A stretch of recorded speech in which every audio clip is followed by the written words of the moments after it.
Hey everybody, in Philosophy 2501A, I'm just here with a quick word on some tips for studying for your final exam.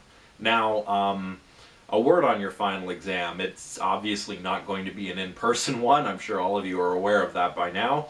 What I've decided to do is do a sort of take-home online test. And it will not be cumulative as our original final exam was meant to be.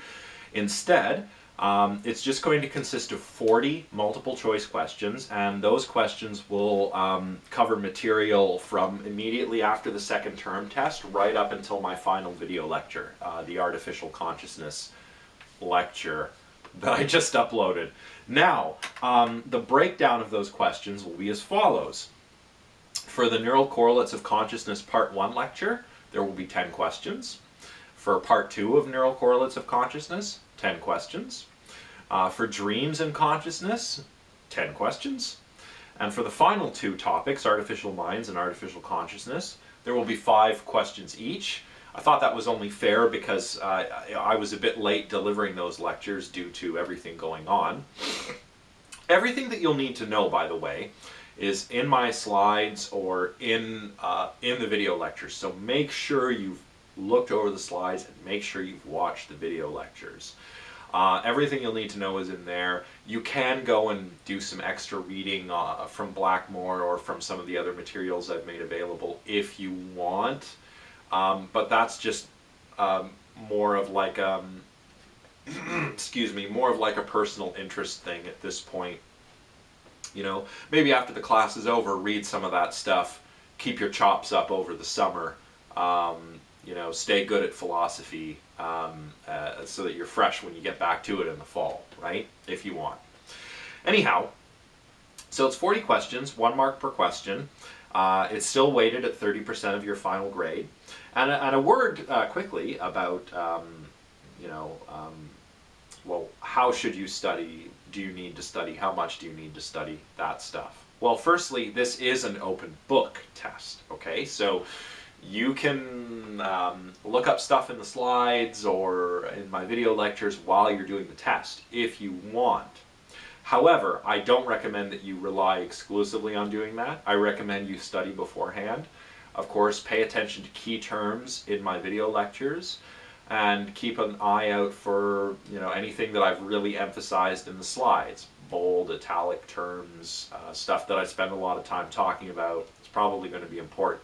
In other words, study the exact same way that you did for our term tests as you will for the final exam. The reason why I don't recommend you relying exclusively on, you know, having your open book while you're doing the test is because you only have 3 hours to complete the exam once you begin. And if you have a lot of browser windows open, or if you're doing lots of different stuff on your computer, I don't want anything going wrong. I also don't want you to run out of time. So, you know, feel free to look stuff up if you're not sure, but do prepare before you begin the test. Now, the quiz will become available starting April 19th at 11:59 p.m.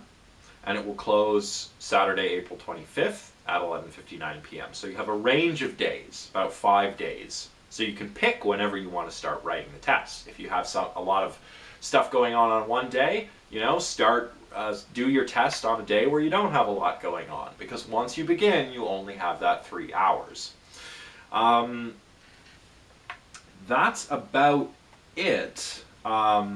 I realize this is, you know, quite short for a final exam. You probably won't need the entire 3 hours to complete it, if I'm being perfectly honest. But I thought this was the best way to go about things.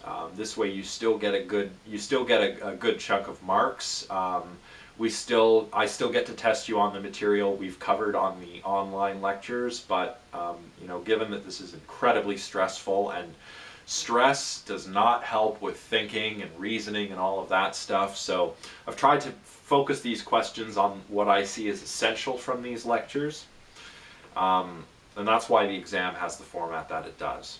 So if you have any questions about studying, how to study, anything I may have neglected to cover here, do send me an email or let me know in the comment section. Otherwise, good luck on the test once you begin.